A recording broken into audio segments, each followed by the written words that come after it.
नमस्कार, आप सभी का एमबीएन नेटवर्क पे बहुत स्वागत है। स्वाति माल के साथ हुई मारपीट का मामला नए-नए शेड ले रहा है। घटना के 10वें दिन स्वाति मालीवाल ने सारी पोल पट्टी खोल दी, जो कुछ भी उसके साथ हुआ और इसके साथ ही कई सारे सवाल अब लोगों के मन में हैं। स्वाति ने कई बातें कही हैं, सीएम हाउस में मेरा चीरहरण हुआ, लेकिन आम आदमी पार्टी के नेता हर दिन मेरा विक्टिम शेमिंग कर रहे हैं। सवाल ये भी उठाया है कि स्वाति को जब पीटा गया, तो वो पूरी ताकत से चिल्लाई। लेकिन आज अरविंद केजरीवाल ने एक टीवी इंटरव्यू में कहा कि स्वाति मालीवाल के साथ हुई मारपीट की जांच होनी चाहिए, निष्पक्ष जांच होनी चाहिए। ये सुनकर, ये समझकर काफ़ी विरोधाभास दिखाई दे रहा है। केजरीवाल के कथन में एक ही घर में मारपीट होती है और उसी घर का मालिक जाँच की बात कर रहा है, वो भी 10 दिन के बाद। सवाल ये भी है क्योंकि जाँच की बात कर रहा है तो वो कोई आम व्यक्ति नहीं है, वो सीएम है और पिटने वाली जो महिला है, वो भी आम महिला नहीं है, राज्यसभा की सदस्य है। सीएम उस समय घर में थे और आज विभव के वकील ने कहा कि रिमांड शब्द का प्रयोग ना किया जाए, ऐसी कोई घटना ही नहीं हुई। तो जाँच की बात कहाँ स्टैंड करती है? सवाल कई हैं और मेरे आज के बहुत ही ख़ास मेहमान हैं, प्रयागराज से मेरे साथ जुड़ रहे हैं अनुपम मिश्रा जी, उनको मैं जोड़ लेती हूँ और उन्हीं से जानते हैं कि क्या है सब ये मामला। अनुपम जी, बहुत स्वागत है आपका, नमस्कार। अनुपम जी, स्वाति माल के साथ जब से मारपीट हुई है, सभी को पता है कि वो घर में थे, उनके माता-पिता, उनका स्टाफ और वो ज़ोर-ज़ोर से चिल्लाई और उसकी चिल्लाहट पर किसी ने गौर नहीं किया। जैसा कि स्वाति ने एक इंटरव्यू में कहा। क्या कहते हैं? क्योंकि आज अरविंद केजरीवाल ये कह रहे हैं कि निष्पक्ष जाँच भी होनी चाहिए, तो ये ड्रामा क्या चल रहा है सर? अब अरविंद केजरीवाल क्या कहते हैं, मनिंदर जी उसका क्या ही कहा जाए। आप देखें कि देखिए, छोटी छोटी बातों को इशू बना रहे हैं एक सिंपैथी वोट के लिए। उनको चूंकि दिल्ली में वोट पड़ना है। अब जैसे उन्होंने कह दिया मेरे बूढ़े माँ बाप को आप उनसे आप पूछताछ करने आ रही है पुलिस, बड़ा घटियापन है। एक मोटी सी बात जान लीजिए, अगर कोई वारदात होती है, मानिए सड़क पे एक्सीडेंट होता है, तो पुलिस का दायित्व है कि आसपास जितनी दुकानें हैं, जितने ठेले वाले हैं, उनसे भी पूछताछ करती है कि साहब आपने क्या देखा, क्या नहीं देखा। फर्ज कीजिए कि पुलिस एक चार्जशीट फाइल करती है और कोर्ट उनसे पूछेगी कि साहब उस समय बंगले में जितने लोग मौजूद थे, आपने बयान लिए उनके कि नहीं लिए। वो कहते नहीं लिए, तो कोर्ट पुलिस की चार्जशीट फेंक देगी। अब भाई सवाल ये है, स्वाति मालीवाल गई, उन लोग खाना खा रहे थे, उनके माँ बाप वहां पे मौजूद थे और अभी उनके माँ बाप के अभी तो अरविंद केजरीवाल से भी पूछताछ करनी होगी पुलिस को, सुनीता केजरीवाल से भी पूछताछ करनी होगी, वो चाहे जितना भी ड्रामा कर ले। तो एक मामूली सी पूछताछ, आमतौर पे पुलिस को जब किसी से पूछताछ करनी होती है तो उनको थाने पे तलब करती है कि आ जाइए थाने पे, अपना बयान दीजिए आपके। अरविंद केजरीवाल यही बात किसी जमाने में सोनिया गांधी के लिए कहते थे कि सोनिया गांधी को थाने पे बैठा लो, सब बोल देंगे। हाँ, तो पुलिस बाकायदा एक दिन पहले अपॉइंटमेंट लेके उनके माँ बाप से मिलने जा रही है। केजरीवाल को अपनी मरी हुई नानी को इस्तेमाल करने में कोई दिक्कत नहीं हुई। मेरी नानी कहती है कि राम मंदिर में जाना गुनाह है, क्योंकि वो मस्जिद गिरा के बनाई है। केजरीवाल को अपने इन्हीं माँ बाप को ले जाके अयोध्या खड़ा करने में कोई दिक्कत नहीं है। केजरीवाल जब अपने शीश महल में 10 लाख रुपए महीने का ट्रेडमिल का कॉन्ट्रैक्ट देते तो अपने लड़के को दे देते हैं। कल आपके लड़के से पूछता है, अरे अरे मेरे लड़के से पूछ, अरे यार जब तुमने उसको 10 लाख रुपए महीने का चोरी का कॉन्ट्रैक्ट दिया है, पहले से पूछताछ होगी, तो मेरे लड़कों को परेशान कर रहे हैं। तो आप तो चाहते हैं कि सोनिया गांधी को थाने में बैठा के घसीट के ले जाए और उनसे थर्ड डिग्री अपनाए और उनसे सब पूछताछ करे। आपके माता पिता से अगर बाकायदा पुलिस अपॉइंटमेंट लेके 24 घंटा पहले उनसे पूछ के भी जा रही है तो आपको दिक्कत है। एक वीडियो चल रहा है जिसमें वो अपने माँ बाप का हाथ पकड़ के बाहर ले जा रहे हैं। कोई केजरीवाल से पूछे ले कहाँ जा रहे हो मियाँ, इस धूप में, इस गर्मी में, इस लू में। अब जाहिर सी बात है, इतनी गर्मी में अगर अगर मनविंदर जी आपका बयान होना हो तो सड़क पे तो नहीं होगा ना, धूप में तो नहीं होगा ना, लॉन में तो नहीं होगा, लू में तो नहीं होगा ना, आपके कमरे में ही होगा, आपके ड्राइंग रूम में होगा ना बयान। तो बयान तो यार तुम्हारा अंदर होना था। तुम अपने माँ बाप को, अपने बाप का हाथ तुम पकड़े हो, तुम्हारी माँ का हाथ तुम्हारी बीवी पकड़े है, और दोनों को लेकर लॉन में धूप में निकले जा रहे हैं। कहाँ जा रहे हैं? ऐसे लग रहा है वृद्धाश्रम छोड़ने जा रहे हैं। तो आप आखिर समझ में तो आया ना कि इतनी धूप में कहाँ निकल पड़े मियाँ। और पीछे आपकी पूरी कैबिनेट खड़ी है, संजय सिंह खड़े हैं, सौरभ भारद्वाज खड़े हैं, आतिशी मार्लेना खड़े हैं, सब बैठ के तमाशा, और आपने एक प्रोफेशनल फोटो शूट कराया। कोई पूछे कि केजरीवाल अपने माँ बाप का हाथ पकड़ के ले जा कहा रहे हैं धूप में, लू में, गर्मी में? पर उनको दिखाना था कि मेरे बाप बड़े वृद्ध हैं, उनकी नौटंकी कर रहे हैं। अब ये कितनों को अपील करेगी, कितनों को नहीं अपील करेगी, तो अपना अपनी जगह है। लेकिन आप सोचें, सीसीटीवी पूरे ब्लैंक हो गए, सबका डेटा आपने रिकॉर्ड डिलीट कर दिया,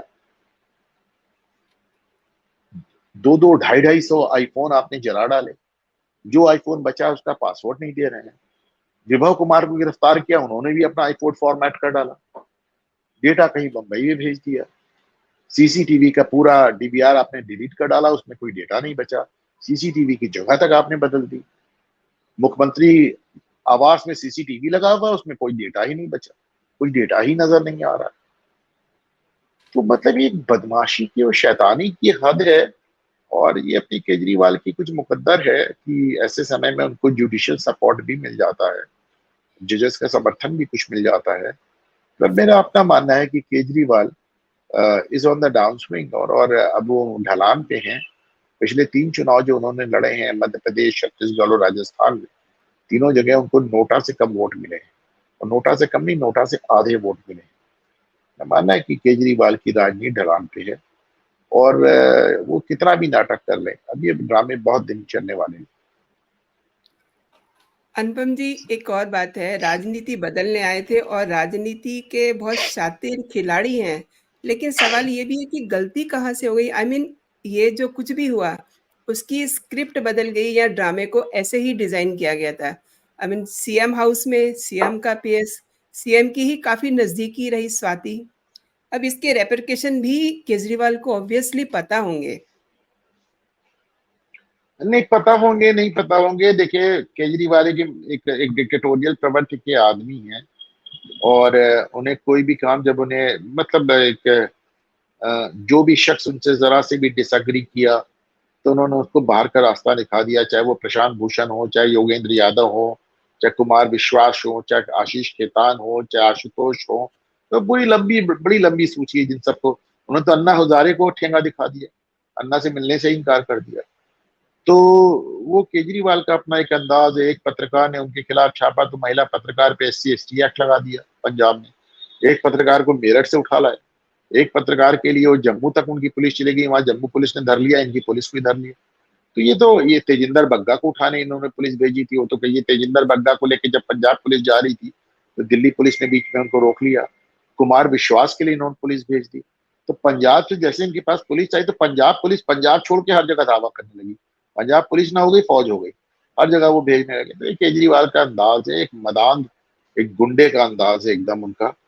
और इसके चलते वो कब क्या कर बैठेंगे किसी को कुछ मालूम नहीं। लेकिन अब तक मुकद्दर उनका साथ दे रहा था, इसलिए उनकी सारी हरकतें बर्दाश्त भी हो रही थी, और उनका वोट बैंक भी इंटैक्ट चल रहा था। लेकिन मैं देख रहा हूँ कि केजरीवाल लगातार, और इस बात की जो मैं कह रहा हूँ, ये आपको दिल्ली की वोटिंग में साबित हो जाएगा। केजरीवाल का घमंड चरम सीमा पे जा पहुंचा है, और आपका पूरा कैबिनेट अंदर है, आप खुद इतने दिन जेल रहे। लेकिन अच्छा, केजरीवाल का क्या है कि आपने दिल्ली की मीडिया को गले तक विज्ञापन से ठूस दिया है, कोई आपसे सवाल करता नहीं। उत्तर प्रदेश लखनऊ आए, देखे पत्रकार उन पे ऐसा टूट पड़े स्वाति मालीवाल को लेके, कि कभी वो अपना फोन अखिलेश की तरफ खिसकाते थे, कभी संजय सिंह की तरफ खिसकाते थे, एक शब्द नहीं बोले। लेकिन वही अगर आप हिंदुस्तान टाइम्स ने उनका जो इंटरव्यू लिया है वो देखें आप, हिंदुस्तान टाइम्स वाले, अरे सर आपने तो मास्टर स्ट्रोक मार दिया, सुनीता जी को आगे कर दिया, अपनी सीट पे सुनीता को बैठा दिया, इतनी बुद्धि आती कहां से आपके पास, कमाल। ये कौन सा सवाल है? और ये दूसरों को गोदी मीडिया कहते हैं। तो चूंकि दिल्ली के, मुझे ये कहने में कोई संकोच नहीं है कि दिल्ली के मीडिया को केजरीवाल ने इस कदर विज्ञापनों से खरीद रखा है कि सुप्रीम कोर्ट को यह बात कहनी पड़ी कि केजरीवाल जो विकास का पैसा है उसको लगातार विज्ञापन में खर्च कर रहे हैं। 3-4 बार भी करने के बाद उन्होंने कहा हम आपका विज्ञापन बजट जब्त कर लेंगे। सुप्रीम कोर्ट ने कहा हम आपका विज्ञापन बजट जब्त कर लेंगे, तो उसको जब्त करके हम उसको विकास में दे देंगे। केजरीवाल ने पब्लिक मनी का दुरुपयोग किया है, विज्ञापनों में दुरुपयोग किया है, और करोड़ों रुपए की वो फीस दे चुके हैं। आपके सारे नेता एक-एक करके जेल जा रहे हैं और उनको बचाने के लिए आप महँगे-महँगे वकील लेके आ रहे हैं और आप उनको उसमें इतना ज़्यादा पैसा खर्च कर रहे हैं। और यही कारण है कि आरटीआई बताती है कि 10 साल में इन्होंने एक स्कूल और एक अस्पताल नहीं बनाया। मैं अक्सर लोगों को याद दिलाता हूँ कि दिल्ली में जितने बड़े अस्पताल आप देखते हैं, चाहे वो एम्स हो, चाहे सफदरजंग हो, चाहे राम मनोहर लोहिया हो, ये सब सेंट्रल के हॉस्पिटल्स हैं। केजरीवाल ने आज तक एक भी अस्पताल या एक भी स्कूल नहीं बनाया।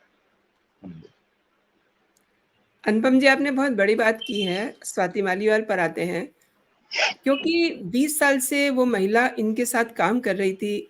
उसके एटीट्यूड से वाकिफ़ होंगे केजरीवाल। उन्हें पता होगा कि अगर ऐसी बात होती है, तो वो भड़केगी, चूँकि वो बहुत बिंदास महिला रही है। तो ये भी सोचने की बात है, क्या सोच कर के उन्होंने ये सब मारपीट का ड्रामा करवाया? देखिए, पहली बात ये ड्रामा नहीं था।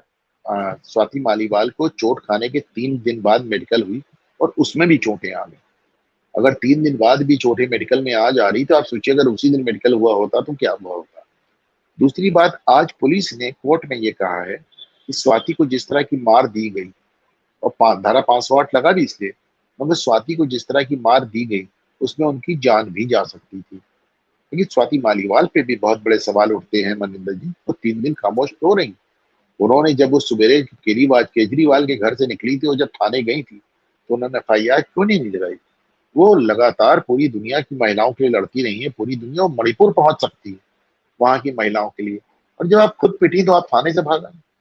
तो मैं देखिए मान के चलता हूँ कि ये चोरों के बीच का विवाद है।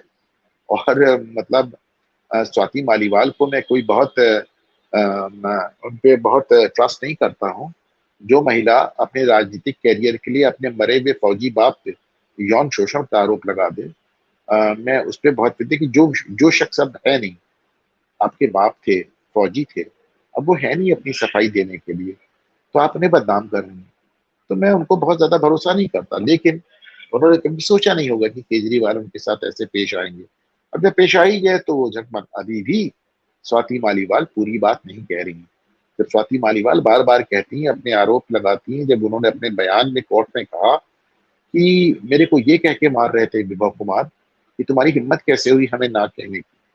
स्वाति मालीवाल ने अभी तक ये नहीं बताया कि उन्होंने ना कहा किस बात के लिए। अ, सही बात कह रहे हैं आप। स्वाति मालीवाल ने जो कहा, उससे नहीं लगता कि आई मीन उसको छला गया है। 2 बातें हैं, एक तो ये कि वो बर्बाद हो गई, जो स्वाति मालीवाल ने कहा है कि मैं बर्बाद हो गई, मेरा करियर खत्म हो गया। वहीं उसने एक और बात कही कि वो अकेली है और अपनी अकेले ही लड़ाई जारी रखेगी, राज्यसभा का इस्तीफ़ा नहीं देगी। अगर वो प्यार से इस्तीफ़ा माँगते, तो वो जान भी दे देती। तो इस ये जो उनका कथन है, इसको आप किस तरीके से डिफ़ाइन करते हैं? कौन किसके लिए जान देता है? जब केजरीवाल जेल गए तो आप अमेरिका चली गई, राघव चड्ढा लंदन चले गए, आप अमेरिका चली गई। ये भी बड़ा मजाक है। केजरीवाल जी, दिल्ली में वर्ल्ड क्लास हॉस्पिटल्स बना रहे हैं और केजरीवाल के सांसद इलाज कराने के लिए विदेश जा रहे हैं। एक अमेरिका जा रहा है, एक यूरोप जा रहा है। ये भी अपने आप में मजाक है। देखिए, जी। मैं फिर कह रहा हूँ कि ये दो बेईमान लोगों में आपस का विवाद है। माना जाता है कि जो लिकर स्कैम हुआ उसका सारा पैसा गुजरात में और गोवा में खर्च हो गया। कुछ लोगों का कहना है कि आम आदमी पार्टी का बहुत बड़ा पैसा क्रिप्टो करेंसी में है। और ये भी कहा जाता है कि उसका उसके जो इंचार्ज थे वो स्वाति मालीवाल और राघव चड्ढा थे। इसीलिए स्वाति मालीवाल के बयान देते ही राघव चड्ढा भाग के लंदन से वापस आ गए। तो एक क्रिप्टो करेंसी की बात भी चल रही है कि कहीं ना कहीं वो उसकी इंचार्ज थी और उन्होंने उसके हिसाब नहीं दिया। और दूसरी बात जो लगातार सामने आ रही है कि केजरीवाल अपने वकील को, अभिषेक मनु सिंघवी को, राज्यसभा भेजना चाहते हैं। अभिषेक मनु सिंघवी अभी भी हिमाचल से चुनाव हार के लौटे हैं, तो राज्यसभा जाना चाहते हैं। तो ऐसे में उन्होंने स्वाति मालीवाल से इस्तीफा देने के लिए कहा और स्वाति ने नहीं दिया। और बात तो ये भी कि उन्होंने संजय सिंह से भी कहा, लेकिन संजय सिंह से भी इस्तीफा लेना असंभव। तो अब ऐसे में केजरीवाल खुद भी अपने में गिर गए हैं।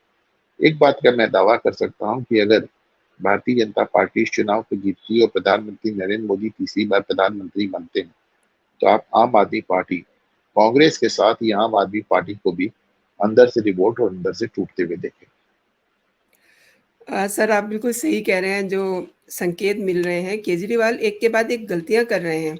जो कुछ इन दिनों घट रहा है, चाहे वो सीएम हाउस में हो, चाहे वो चुनावी मंचों पर हो, कहते हैं कि मेरे घर से चवन्नी नहीं मिलेगी, जिसका जवाब प्रधानमंत्री नरेंद्र मोदी ने भी दिया और उन्होंने ये कहा कि अनुभवी चोर हैं और घोटाला एक नहीं है, कई हैं, तो अनुभवी जो चोर है, वो बड़े अनुभव के साथ चोरी करता है, वो कोई निशान छोड़ता नहीं है।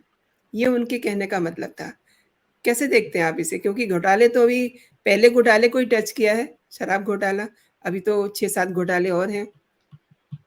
देखिए, केजरीवाल रेवेन्यू सर्विस में रहे, इनकम टैक्स में रहे हैं। उनका काम ही है लोगों के छुपे हुए पैसे ढूंढना। हुँ, हुँ। जिंदगी भर उन्होंने यही काम किया है। तो जाहिर है जो आदमी इस फन से पहले से वाकिफ है, जिसने जीवन भर छुपा हुआ पैसा ढूंढा है, जब वो खुद पैसा छुपाएगा तो उसको ढूंढना थोड़ा मुश्किल होगा। ये बहुत एक लॉजिकल सी बात है, वही प्रधानमंत्री कह रहे थे। लेकिन बात इसकी नहीं है कि पीएम क्या कह रहे हैं या केजरीवाल क्या कह रहे हैं।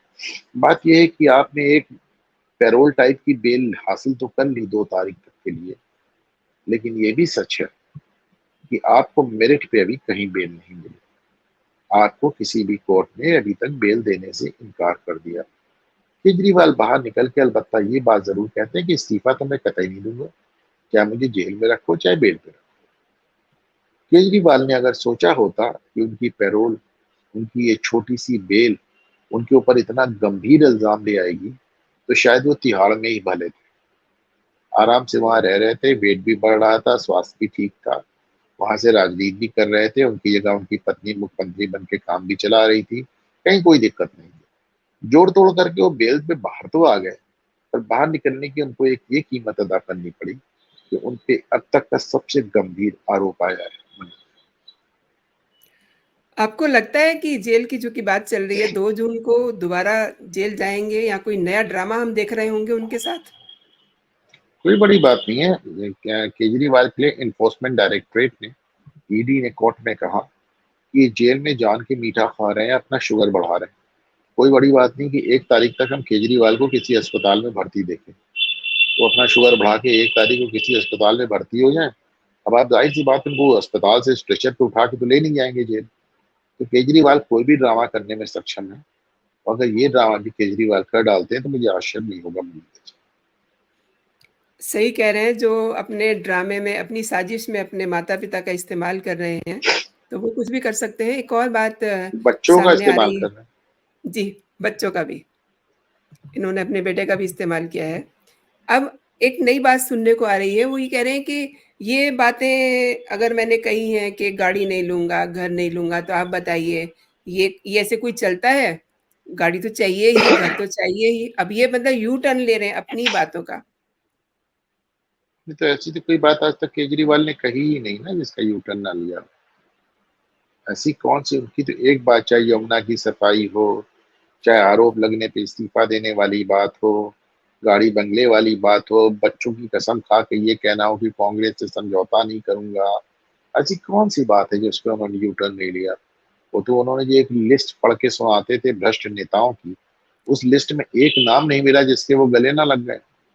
तो केजरीवाल की कोई वैल्यू, देखिए, कुछ लोग आज भी मुफ्त की बिजली और मुफ्त के पानी के चलते उनके साथ खड़े हो सकते हैं, कुछ अल्पसंख्यक वोट उनके साथ खड़ा हो सकता है। 100 करोड़ रुपए उन्होंने वक्फ बोर्ड को दान दिए, तो इस हद तक उन्हें लाभ मिल सकता है। लेकिन मेरा मानना है कि जिस भी शख्स ने राजनीति को और केजरीवाल को सिर्फ इसलिए फॉलो किया कि वो केजरीवाल में किसी तरह का आदर्श देख रहा था, उसका दिल जरूर टूटेगा। और शायद राजनीति में आदर्श तलाशने वाले लोग, जिन्होंने 10 साल तक केजरीवाल को ब्लाइंडली फॉलो किया, अब शायद वो केजरीवाल के साथ उस तरह खड़े होने में अपने आप को सहज ना पाए। आपने अनुपम जी वक्फ बोर्ड की बात की है, तो मैं एक वीडियो शेयर करना चाहूँगी।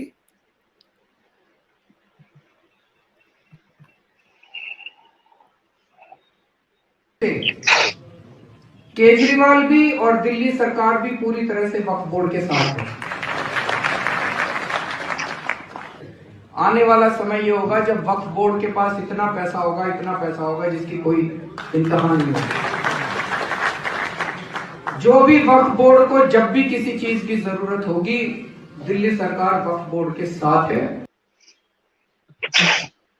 क्या कह रहे हैं ये? क्या कहा जाए, मतलब वो तो ठीक है, ये उसमें कोई एक बड़ी बात ये नहीं है। एक ट्वीट था, देखिए मिस्टर सिन्हा का, उसके साथ उन्होंने ये वीडियो टैग किया था। Me and my government is loyal to Waqf board. ये खुद ही कह रहे हैं। नहीं, ठीक है, वो अल्पसंख्यकों के लिए इस तरह की बातें होती रहती हैं, मुसलमानों के लिए इसमें कुछ भी नया नहीं है। हमने प्रधानमंत्री मनमोहन सिंह को ये बात कहते सुना है कि संसाधनों पे पहला हक मुसलमानों को है। तो हमने तमाम लोगों को इस तरह की बातें करने सुना। इसमें केजरीवाल कोई नई बात नहीं कह रहे हैं, पुराना वीडियो है और वो हमेशा वक्फ बोर्ड के साथ रहे भी हैं। उन्होंने इमामों की तनख्वाह बढ़ाई है, मुअज्जिनों की तनख्वाह बढ़ाई है, चपरासियों की, उन्होंने मस्जिद में हर शख्स की तनख्वाह बढ़ा दी है। वो बस यही करते हैं, मस्जिदों को अनुदान दे दो, वक्फ बोर्ड को अनुदान दे दो, मदरसों को अनुदान दे दो, सड़क बिजली पानी से तो कोई लेना देना नहीं। उन्होंने कोई नई सड़क बना दी हो, कोई नया अस्पताल बना दिया हो, कोई नया स्कूल बना दिया हो, कोई नया फ्लाईओवर बना दिया हो। तो शीला दीक्षित रह गई कुछ समय, दिल्ली चलने लायक हो गई, वरना दिल्ली का हाल तो बहुत बुरा होता है। अब वो भी केजरीवाल ने 10 साल में उसका बुरा हाल कर डाला। ये जो मारपीट की कहानी है, इसके जो विलन है विभव कुमार, उनको दिल्ली की 30 हजारी कोर्ट ने 4 दिन की न्यायिक हिरासत में भेज दिया है। और जिस समय ये सब बातें चल रही थी कोर्ट में, तो उनके वकील ने कहा कि उन्हें रिमांड शब्द पे ये शब्द उन्हें अच्छा नहीं लग रहा। अब ये इससे क्या तकलीफ हो गई? ये तो एक नई बहस छिड़ गई। नहीं, वो सब केजरीवाल का वो है। केजरीवाल से जब कोर्ट पूछ रही थी, साहब आप मतलब जमानत एक क्यों नहीं तरफ ले तो रहे? ये कह रहे हैं कि इस घटना की गहन जांच होनी चाहिए, दूसरी तरफ कह रहे हैं कि नहीं, ऐसी कोई घटना ही नहीं हुई। मतलब रिमांड जांच के उद्देश्य से दिया जाता है, आप तो नहीं, ज्यादा समझते हैं। केजरीवाल से भी जब कोर्ट ने पूछा कि साहब आप जमानत क्यों नहीं अप्लाई कर रहे हैं, मैं हम्म। जमानत नहीं अप्लाई करेंगे, हम तो ये साबित करेंगे कि हमारी गिरफ्तारी ही गलत थी। पहले उन्होंने कहा संबंध गलत है, फिर कोर्ट ने कह दिया संबंध सही है, फिर अब वो कह रहे हैं गिरफ्तारी गलत है, उसको वो साबित नहीं कर पाए, फिर कोर्ट ने इज्जत करके उनको जमानत दिला दी। लेकिन आप इसको जान लें कि वो केजरीवाल की ही नकल कर रहे हैं और वो ये साबित करने की कोशिश कर रहे हैं कि रिमांड शब्द ही गलत है। लेकिन अगर आप 4 दिन के लिए अगर आपको जेल भेजा जा रहा है, तो उसको जुडिशियल कस्टडी और जुडिशियल रिमांड उसका टेक्निकल वर्ड है।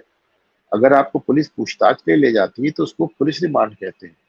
जब आपको जेल भेजा जाता है तो आपको जेल रिमांड कहते हैं, जुडिशियल रिमांड कहते हैं। तो उसमें कोई नई बात नहीं है। अभी तो एक उन लोग का अपना मैं कह रहा हूँ ना कि ये वो एक ड्रामे से दूसरे ड्रामे की तरफ जाते हैं, इससे ज्यादा कुछ नहीं है। वो कह रहे हैं कि साहब प्रधानमंत्री मोदी हमारे इंटरव्यूज को सेंसर कर रहे हैं। कौन सा सेंसर हुआ? कौन सा इंटरव्यू आपका सेंसर हुआ? मेरे पास अभी मैं देख रहा था, इतने ढेर सारे आपके अखबारों में इंटरव्यूज जी, छपे जी। हुए हैं। कौन सा आपका छपा हुआ? मैंने देखा कि टाइम्स ऑफ इंडिया में आपका इंटरव्यू छपा, हिंदुस्तान टाइम्स में छपा, पीटीआई में छपा, न्यूज 24 में छपा, इंडिया टुडे में छपा। कौन सा इंटरव्यू आपका सेंसर? आप तो ये तक आज कहते हैं कि आज साहब शाम को उन्होंने आज मोदी तक जी पे भी बैठ के इंटरव्यू किया है। मोदी जी बैठ के सीसीटीवी पे हमको देखते थे। अभी ये पागलपन की क्या बात? आप बताइए। वो संजय सिंह कहते थे कि मेरे बाथरूम में सीसीटीवी लगा के, अरे भाई आप कौन सी ऐसी महिला मॉडल हैं कि आपके बाथरूम में सीसीटीवी? और वैसे भी आप बताएं कि जेल मंत्री तो सौरभ भारद्वाज है। मैंने कहा भी कि अगर आपके बाथरूम में कोई सीसीटीवी लगा के आपको देख रहा है तो अपनी पार्टी के मंत्री सौरभ भारद्वाज से पूछो कि ये शौक कब से पाल लिया। अनुपम जी, अब सीएम का पद केजरीवाल छोड़ेंगे या नहीं छोड़ेंगे? इतने दिन नहीं, से ये बिल्कुल नहीं बाहर है छोड़ेंगे, तो। कतई नहीं छोड़ेंगे। इनको हम्म। ये कतई नहीं छोड़ेंगे। आप ये मान के चलें, या केजरीवाल भी इस बात को देख रहे हैं कि प्रधानमंत्री मोदी तीसरी बार बन पाते हैं कि नहीं। एक बात साफ है कि मतलब नहीं बन पाते तो फिर तो कोई ना कोई तरीका निकाल लें। लेकिन अगर प्रधानमंत्री मोदी अपने तीसरे टर्म में आ जाते हैं तो केजरीवाल पद छोड़े ना छोड़े, वो मोदी छुड़वा दें। फिर तो लेफ्टिनेंट गवर्नर सीधे आपकी सरकार बर्खास्त कर सकता है कि कोर्ट में रहते हुए मुख्यमंत्री के तौर पे आप काम नहीं कर सकते। आप काम नहीं कर सकते, दिल्ली का प्रशासन एकदम पंगु पड़ जाएगा। दिल्ली में कोई काम नहीं होगा। दिल्ली में एकदम constitutional breakdown of order, law and order ही नहीं, लॉ एंड ऑर्डर तो चले आप पास गिरी। और कॉन्स्टिट्यूशनल ब्रेकडाउन हो जाएगा, कुछ संवैधानिक व्यवस्था टूट जाएगी। और ऐसे में फिर तो मेरे को लगता है कि दिल्ली के लेफ्टिनेंट गवर्नर के पास केजरीवाल की सरकार को बर्खास्त करने के सिवा कोई चारा नहीं है। तो अभी चुनाव के बीच में जितना चाहे वो कह लें, वो कहते भी हैं कि अगर भाई हम जीत गए तो हम जेल नहीं जाएंगे, हम हार गए तो हम जेल में रह जाएंगे। तो अब ये प्रधानमंत्री का चुनावी नतीजा क्या होता है, कैसे होता है, 4 तारीख को सामने आएगा और उसके बाद ही केजरीवाल का तय होगा। मैं मान के चलता हूँ कि अगर मोदी तीसरी बार प्रधानमंत्री बन जाते हैं तो केजरीवाल या तो इस्तीफा देंगे या उनको बर्खास्त कर दिया जाएगा। एंड ऑफ दिस शो एक चीज़ और जानना चाहती हूँ, क्योंकि इतने सारे रायते इन्होंने फैलाए हैं जिसमें ये बहुत माहिर हैं, और जो इन्होंने सिचुएशन एक बना दी लीगली भी, आई मीन ये हम ये समझें कि जब नई सरकार फॉर्म में होगी उस समय कुछ नए नियम कानून भी बनेंगे। कैसे नियम कानून? अब देखिए ना, जेल से सरकार चलाने की बात कर रहे हैं, नहीं, तो उसके कम लिए कोई अलग नियम कानून की जरूरत नहीं है। अगर आप जेल में जाके इस्तीफा नहीं देते हैं तो आप सीधे सीधे कह रहे हैं कि मेरे राज्य में संवैधानिक व्यवस्था ध्वस्त हो गई है, और उसके लिए पहले से कानून है, राष्ट्रपति शासन। उसके लिए अभी तक देखिए, वो राष्ट्रपति शासन जो कांग्रेस ने, इंदिरा गांधी ने 100 से 107 बार प्रयोग किया, नरेंद्र मोदी ने प्रधानमंत्री बनने के बाद 10 साल में एक बार भी प्रयोग नहीं किया। शायद ये बोहनी केजरीवाल से ही होगी, मनिंदर जी। जी, जी, इसीलिए ये सवाल मैंने आपसे पूछा, क्योंकि आप कानून नहीं, में भी इसके लिए आपका कोई अलग अलग अलग अलग कानून बनाने की आवश्यकता नहीं है मनिंदर जी। ये तो अपने आप में बहुत सही कि अगर आप एक मुख्यमंत्री जेल में और इस्तीफा नहीं दे रहा है तो उसके राज्य में संवैधानिक मशीनरी चरमरा चुकी है, और ऐसे में राष्ट्रपति शासन का विकल्प हमारा संविधान देता है। अनुपम जी, आपने एकदम एक्सक्लूसिव जानकारी दी मेरे दर्शकों को, और मेरे शो के लिए समय निकाला। बहुत-बहुत धन्यवाद आपका। जय हिंद, जय भारत। नमस्कार। नमस्कार।